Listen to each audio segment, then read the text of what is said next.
Hi అండి. దయచేసి ఈ వీడియో స్కిప్ చేయకండి. ఇది లైఫ్ సేవింగ్ వీడియో అండి. చాలా మంది చిన్న పిల్లలు ఇలా చచ్చిపోతా ఉంటారు.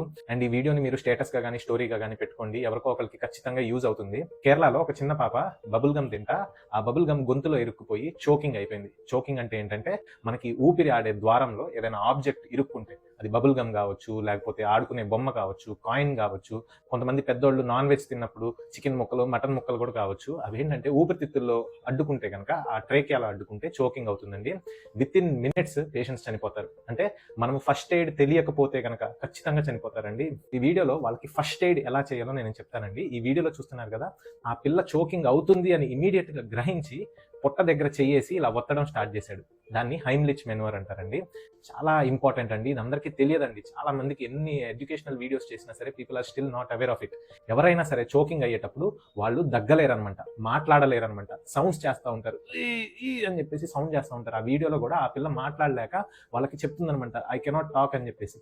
సో వాళ్ళలో ఒక అతను ఇమీడియట్ గా పొట్ట దగ్గర అంటే అంబలికస్ ఉంటది కదా, అంబలికస్ పైన మనము ఒక పిడికిల్ బిగించి తంబు మన వైపు పెట్టి బొడ్డుకి పైన కొంచెం పెట్టేసి రెండో చేత్తో దానికి సపోర్ట్ ఇచ్చి పొట్టలో 5 టైమ్స్ పుష్ చేయాలన్నమాట, థర్స్ట్ ఇవ్వాలన్నమాట. సో అలా 5 టైమ్స్ పుష్ చేసినప్పుడు ఏంటంటే మనం డయాఫ్రమ్ అనే మజిల్ అనేది కాంట్రాక్ట్ అయ్యి పైన నుంచి లోపల ప్రెషర్ పెరిగి ఆ ఆబ్జెక్ట్ అనేది బయటకు వచ్చే ఛాన్సెస్ ఉంటాయి అనమాట. సో ఆ పాప అలానే సేవ్ అయిపోయిందండి. అండ్ ఒకవేళ కనుక అలా అవ్వలేదు అనుకోండి, సో 5 టైమ్స్ ఇలా థర్స్ట్ ఇచ్చిన తర్వాత పేషెంట్ ని రివర్స్ చేసి వీపు మీద 5 టైమ్స్ మన మణికట్టుతో ఈ 2 రెక్కల సందుల్లో కొట్టాలన్నమాట. సో పెద్దవాళ్ళకైనా సరే, చిన్నపిల్లలకైనా సరే, చిన్నపిల్లల్లో కూడా 1 ఇయర్ కంటే ఎక్కువ వయసు ఉన్న వాళ్ళకే ఈ హైమ్లిచ్ మెనూవర్ అనేది మనం చేస్తామన్నమాట. చిన్నపిల్లలకి 1 ఇయర్ కంటే తక్కువ ఉన్న వాళ్ళకి ఈ హైమ్లిచ్ మెనూవర్ చేయమన్నమాట. వాళ్ళకి జస్ట్ 2 ఫింగర్స్ తో నిపుల్స్ ఉంటాయి కదా, ఆ నిపుల్ కి కొంచెం కింద ఇలా ప్రెషర్ చేయాలన్నమాట. సో అప్పుడు వాళ్ళకి ఆ ఆబ్జెక్ట్ బయటకు వచ్చే ఛాన్సెస్ ఉంటాయి. 5 టైమ్స్ ఇలా ఒత్తడం కానీ లేకపోతే హైమ్లిచ్ మెనూవర్ చేయడం, తర్వాత 5 టైమ్స్ వెనకాల కొడతా, అలా ఆల్టర్నేట్ చేస్తూ ఉండాలి. ఎంతసేపు చేయాలండి?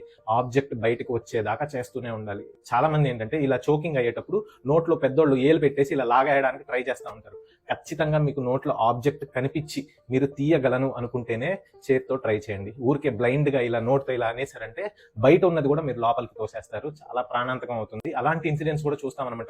ఒకవేళ కనుక పేషెంట్ అన్కాన్షియస్ అయిపోతే కనుక అప్పుడు మనం ఇమీడియట్ గా సిపిఆర్ చేయాలండి. ఎందుకంటే పేషెంట్ మాట్లాడేంత వరకు, కాన్షియస్ గా అంటే స్పృహలో ఉన్నంత వరకు ఈ మెనూవర్స్ చేస్తాం. ఒక్కసారి కనుక పేషెంట్ అన్కాన్షియస్ అయిపోతే అంటే బ్రెయిన్ కి ఆక్సిజన్ వెళ్ళట్లేదు అనమాట. అప్పుడు పేషెంట్ స్పృహ తప్పిపోతారు. అట్లాంటి వాళ్ళకి ఇమీడియట్ గా సిపిఆర్ స్టార్ట్ చేయాలి. చెస్ట్ మీద మనము సిపిఆర్ ప్రెస్ చేస్తూ ఉండాలన్నమాట. అలా సిపిఆర్ చేస్తూ ఉండే టైంలో మనకి అంబులెన్స్ వస్తే కనుక మెడికల్ ప్రొఫెషనల్స్ వచ్చేసి అవసరమైతే ఇంట్యూబేషన్ చేయడం కానీ లేకపోతే ఇంకా వేరే ప్రొసీజర్స్ చేస్తారనమాట.